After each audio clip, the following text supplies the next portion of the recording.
Fragment d'un discours révolutionnaire à l'école des trotskismes français, par Jean Birnbaum.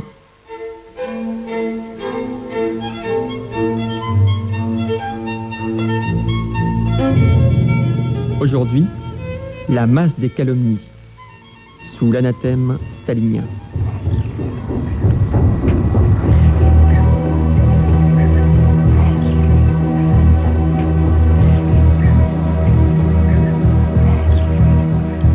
Longtemps, les trotskistes vécurent sous le régime des suspects. Provocateurs, saboteurs, chiens terroristes ou encore agents de la Gestapo, telles sont les injures couramment associées à l'étiquette d'emblée infamante de trotskiste, inventée sur le tas par les imprécateurs du Kremlin. Mais dans la bouche des staliniens, les calomnies ne sont pas des paroles en l'air.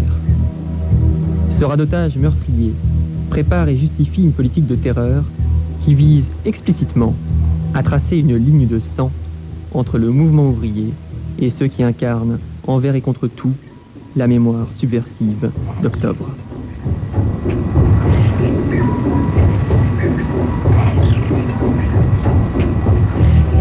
Célèbre à travers le monde pour ses travaux de mathématicien, Laurent Schwartz, qui vient de disparaître, est aussi et peut-être d'abord un homme de fidélité militante. Au cours des années 30, ce jeune normalien, élevé dans un milieu plutôt bourgeois et de droite, naît à l'indignation politique, comme beaucoup d'autres, au moment des procès de Moscou. Laurent Schwartz. L'orage, ça a été le procès de Moscou. Le procès de Moscou qui a été pour moi une surprise totale et qui m'a horrifié. Parce que ce que j'avais lu sur l'URSS, en particulier les livres de Trotsky, mais enfin d'autres également, montraient que les gens comme Zinoviev, Kamenev et Trotsky lui-même étaient des grands révolutionnaires. Trotsky avait été président du Soviet de Pétrograd. Alors les accusations qu'on en a contre eux d'avoir été depuis toujours des alliés du fascisme, du nazisme, du Mikado, de tout ce qu'on voudra, c'était des horreurs. C'était une falsification complète de la réalité. Alors ça, j'ai tout de suite compris que c'était un procès truqué. Ce qui m'a étonné, ce qui m'a stupéfié, c'est de voir que la classe intellectuelle de gauche ne s'en rendait pas compte. Les socialistes, si, mais la Ligue des droits de l'homme, qui était célèbre depuis l'affaire Dreyfus, a justifié les procès de Moscou. Ça m'a fait tomber des nues et je me suis dit décidément, je ne serai jamais communiste. Parce que soutenir des choses de ce genre était pour moi une horreur. La morale en politique était une valeur très fondamentale. Je suis vaguement parent éloigné de Madame Dreyfus. J'étais donc Dreyfusard tout de suite, tel qu'on me racontait l'histoire, et les mensonges, les calomnies anti-Dreyfusards m'écœuraient. Alors, la Ligue des droits de l'homme s'était créée là-dessus, et voilà qu'elle justifiait le procès de Moscou, qui ressemblait par bien des points de vue au procès de l'affaire Dreyfus.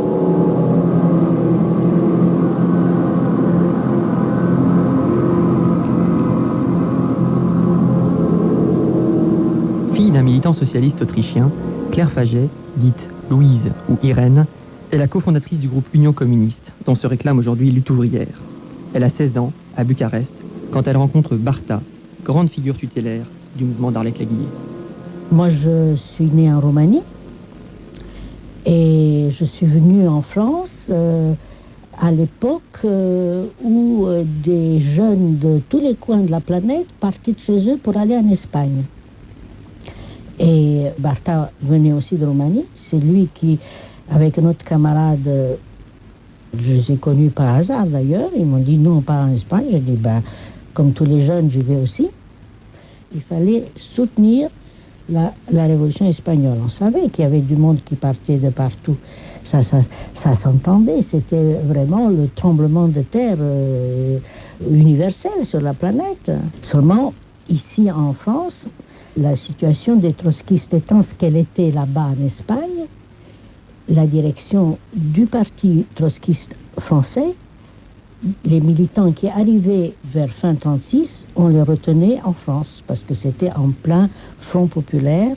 Le parti français était beaucoup plus solides, plus nombreux, qu'en Espagne étaient quasiment inexistants, sauf en Catalogne un peu.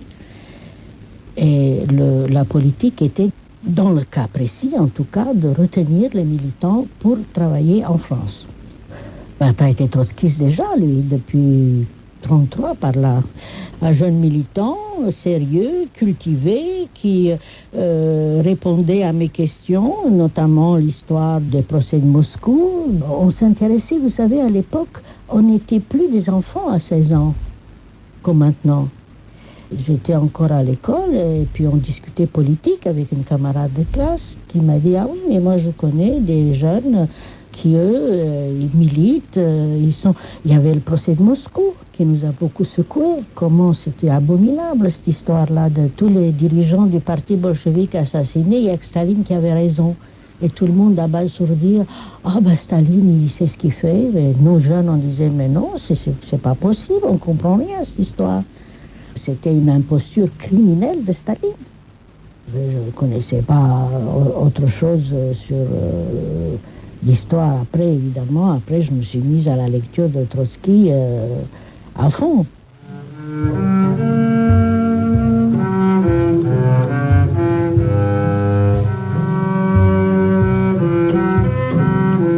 Futur cofondateur de la FNAC, après-guerre, André Essel, dit Dunoyer, rejoint l'aile révolutionnaire des jeunesses socialistes en 1935.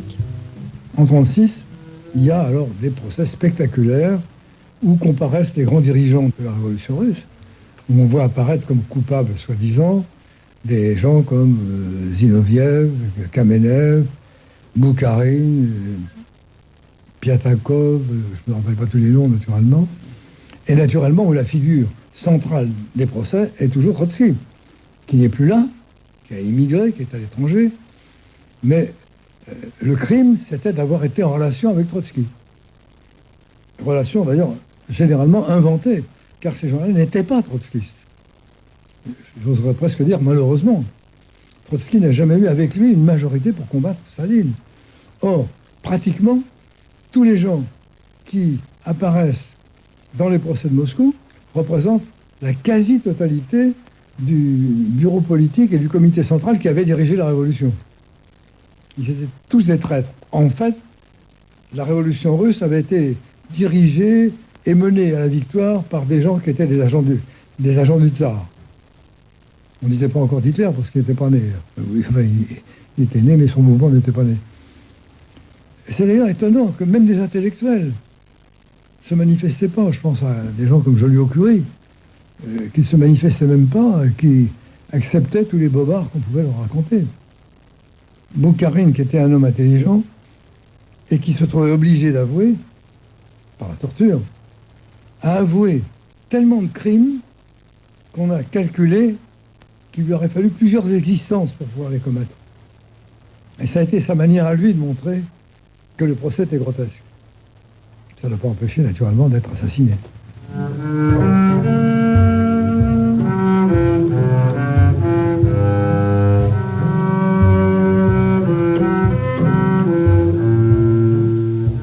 À l'époque des grandes purges staliniennes, Maurice Livard, ouvrier tapissier à Paris, milite déjà dans l'organisation de jeunesse du Parti communiste français. Moi, quand j'étais beaucoup plus jeune, en 1936, je faisais partie des jeunesses communistes. Vous savez, comme tous les jeunes, on veut tout bouleverser, on veut tout changer. On se figure que tout est pourri, rien vaut quelque chose.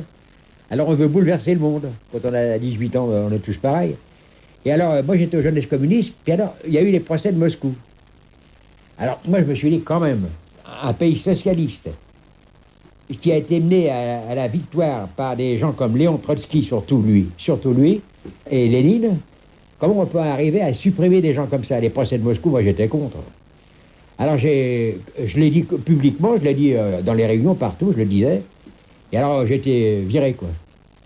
Puis je connaissais d'autres gens, alors, de fil en aiguille, comme ça, vous savez, par un monde que je connaissais, j'ai adhéré à la 4e internationale, parce qu'eux, ils étaient contre les procès de Moscou. J'étais un militant, quoi, trotskiste, quoi. Et j'y croyais, quoi. Et ça voulait dire quoi, alors? Ben, ça voulait dire qu'on était contre les procès de Moscou, que Staline, c'était pas du tout un communiste, qu'il n'avait rien à voir avec ça, qu'avec lui, Staline, Trotsky, Lénine étaient trahis, et même Karl Marx, il n'aurait jamais accepté un Staline. C'était un grand économiste, un grand homme, avec Engels, mais ils n'auraient jamais accepté ce système. Alors moi, je pensais déjà à ça quand j'étais tout jeune, quoi. Puis j'étais d'accord avec les trotskistes à ce point de vue-là, quoi. Ça s'est passé comme ça.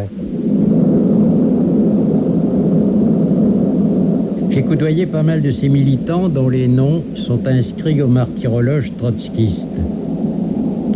Le doux Rudolf Clement, membre du secrétariat international, dont on retrouve le tronc et les membres dépecés au fil de la Seine, à Meulan.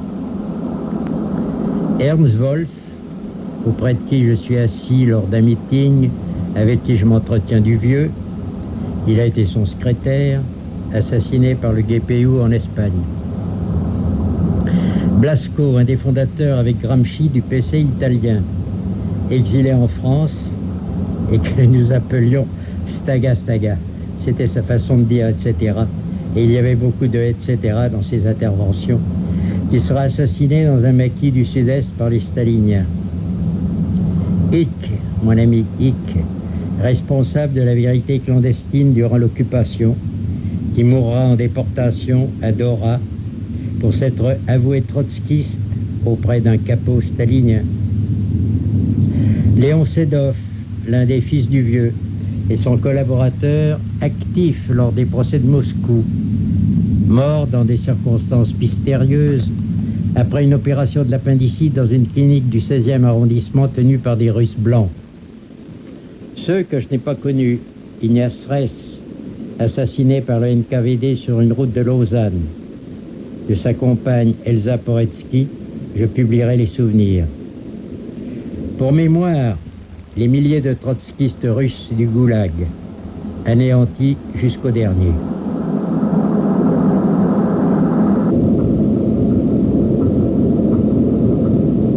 Grâce leur soit rendue, texte écrit et lu par Maurice Nadeau. Avec sa silhouette élancée, Michel Lequesne est l'une des présences les plus familières des trotskismes français. À l'origine, c'est lorsque la crise de 1929 plonge sa famille dans la pauvreté qu'il naît véritablement la conscience politique. Et ce sont bel et bien les procès de Moscou qui constituent pour lui aussi le déclic. Je n'appartenais pas à une famille militante. Mon père, qui était un excellent père, contrairement à ce que pense Sartre, il n'y a pas de bon père. Moi, je pense que c'est un excellent père.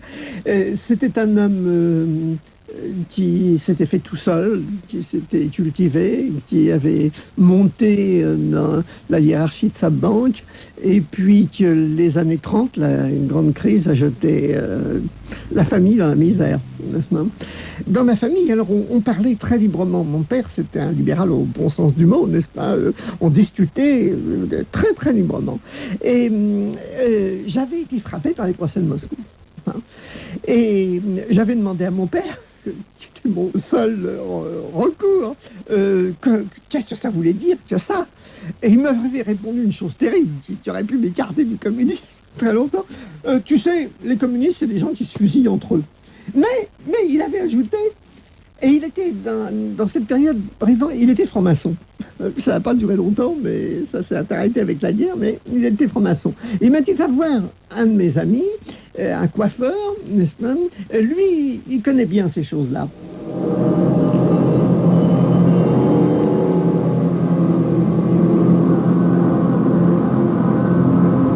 Pierre Boussel, dit Lambert, jeune ouvrier communiste, bientôt gagné au trotskisme. Je me souviens donc d'avoir acheté le 20 août 1936 les journaux. Bon, j'avais donc 16 ans. L'Humanité, le Populaire, était parjoué. C'était un square dans l'île natale. Et là, je commençais à lire. Il y avait 20 août, Zinoviev, Kamenev, Hitler, trotskiste. Le ciel se répondait. Et c'est évident, toute partie de divergence que je peux avoir avec X, Y, Z, pas de nom, sont liés à ça. Pour moi, l'appareil stalinien. Jamais accepté. Et en même temps, j'ai lu, parce que Trotsky a écrit ça, et ça m'a convaincu la révolution tragique, qu'il y avait des conquêtes sociales formidables, qu'il fallait les défendre contre cette bureaucratie avide. Si la révolution prolétaire ne vient pas de capitalisme. C'est pire, c'est la destruction qui se proposait. Je suis resté convaincu de A jusqu'à Z de ce magnifique livre que je conseille à tout le monde de lire. C'est pas très gros, mais qui est formidable et prémonitoire. La puissance contraignante, la masse des calomnies, on avait compte que Zinoviev, Kamenev, Krakowski, tous les cadres du parti bolchevique ont fait, quelle que soit leur position politique ensuite, les anciens Boukharine, ils ont tous été assassinés. Au nom de la révolution, alors c'était contre... On voit ce qui s'est passé. Et pour ceux qui étaient là, c'était pas facile. Bon, mais vous savez, quand on est jeune, on continue. Puis ensuite, après, ça nous fortifie.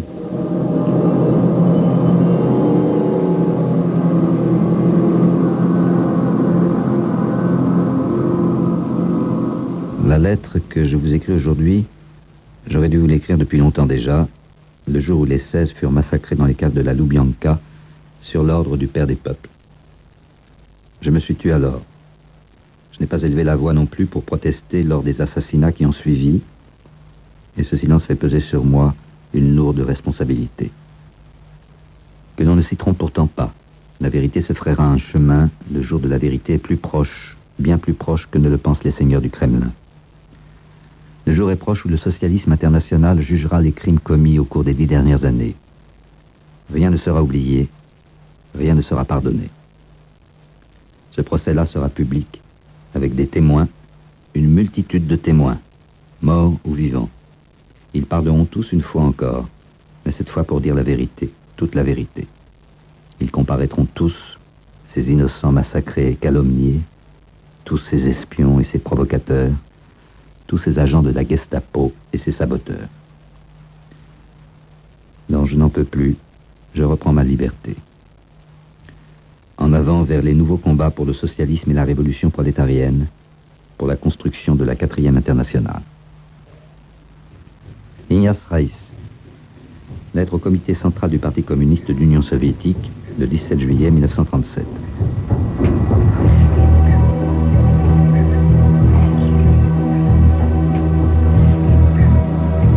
Tandis qu'à Moscou, purge sanglante et mascarade judiciaire éliminent un à un les trotskistes, ou présumés tels, c'est-à-dire en fait l'ensemble des témoins actifs de 1917, à Paris, dans chaque manifestation et devant la plus petite usine, les pestiférés doivent ruser pour échapper à la violence systématique du PCF, cette grosse machine que ses dirigeants s'acharnent à transformer en partie de la calomnie et des faussaires.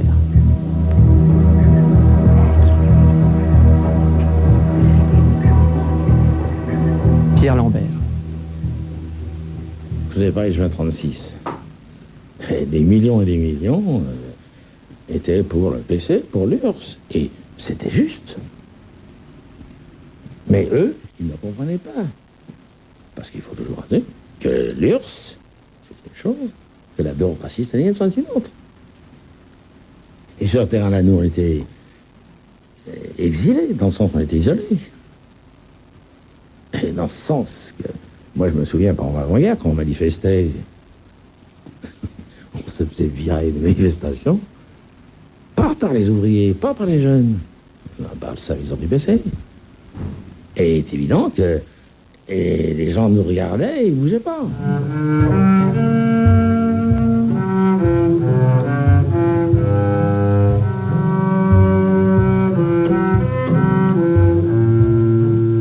André Essel.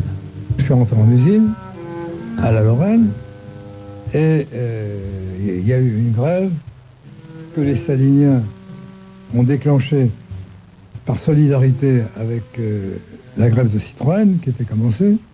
Et là, on a donné la parole aux gars qui représentaient notre tendance syndicale. Et puis, quand 3 jours après, ils reçoivent l'ordre de Moscou d'arrêter de faire les andouilles, vous fabriquez des pièces d'armement et on a besoin de l'armée française.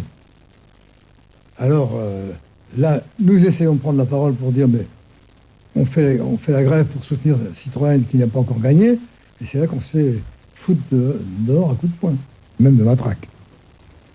Tous ces gens-là ont tout oublié d'un seul coup. On était devenus hitléro-trotskistes. Donc hitlériens, donc l'ennemi numéro un. C'était très pénible sur le plan psychologique de savoir qu'on était, entre guillemets, les meilleurs défenseurs de la classe ouvrière et qu'on était éjectés comme si on était des salauds et des prêtres. Pourtant, on était plus antifascistes que les communistes. Ils l'ont montré d'ailleurs au moment de la déclaration de la guerre.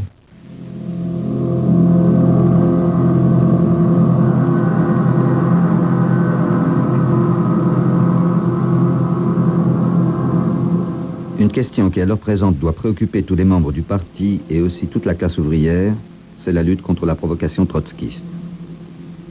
Il convient cependant de dire ici qu'on trouve encore, peu souvent il est vrai, dans notre parti, des camarades qui adoptent à l'égard des trotskistes une attitude vraiment incompréhensible.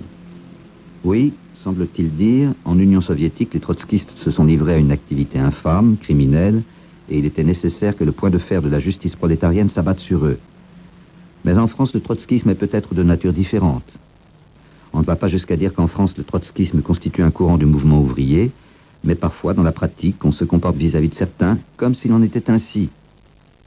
Les trotskistes, dans les rangs de la classe ouvrière, prolongent l'action du fascisme contre le Front populaire, contre la France. C'est la tâche de tout le parti et de toute la classe ouvrière d'intensifier encore la lutte contre le trotskisme. C'est, pour chaque membre du parti, dans l'attitude qu'il observe par rapport au trotskisme, que se vérifie sa compréhension politique et son attachement au parti et à la cause du peuple. Cahier du bolchevisme, publication du Parti communiste français, février 1939.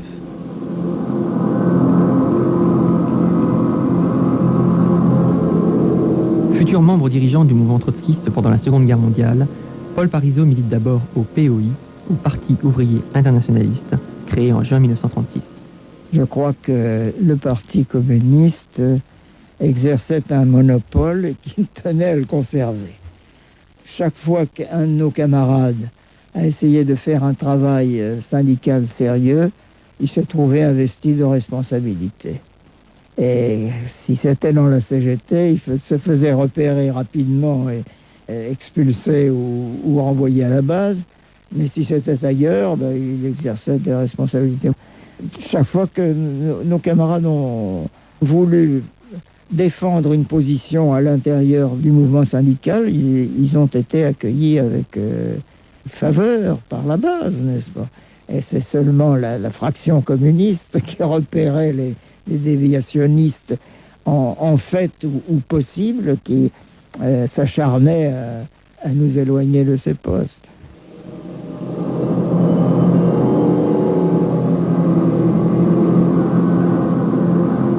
André Essel.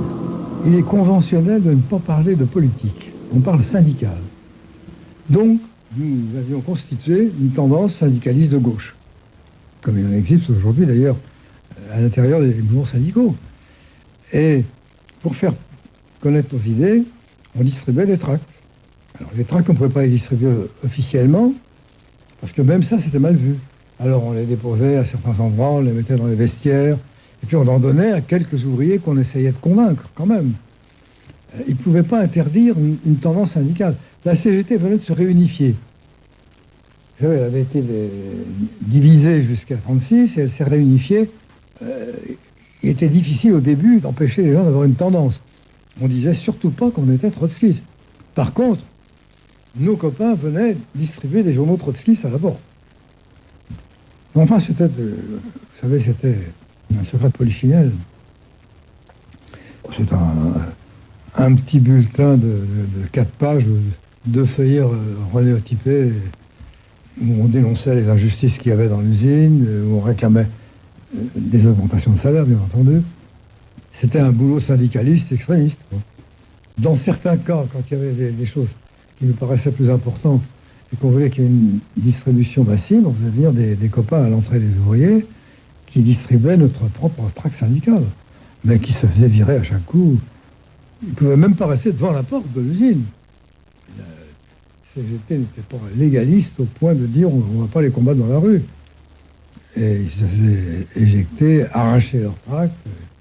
Bon, On paye d'autres manières. On déposait des tracts dans les toilettes. Et puis on en collait à certains endroits quand on pouvait le faire clandestinement. Et puis on faisait des inscriptions sur les murs, enfin des choses comme ça. C'est classique.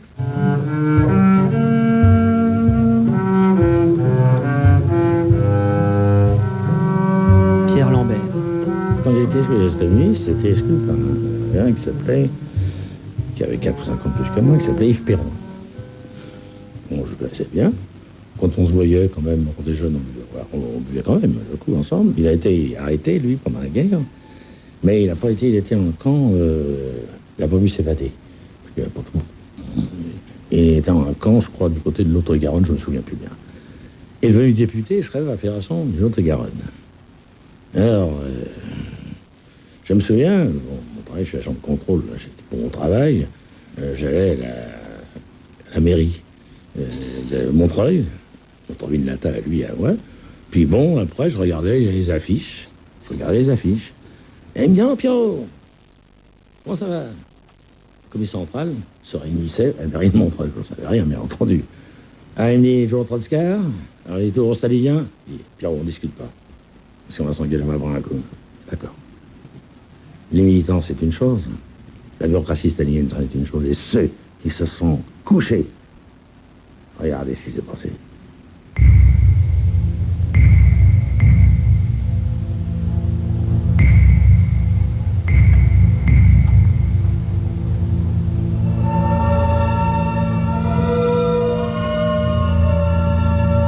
Fragment d'un discours révolutionnaire. Aujourd'hui, la masse des calomnies sous l'anathème stalinien. Texte lu par François Martouret. Équipe de réalisation Rémi Fessard, Éric Villenfin, Frédéric Quéroux et Brigitte Bouvier. Préparé par Myriam Ankawa, une émission de Jean Birnbaum.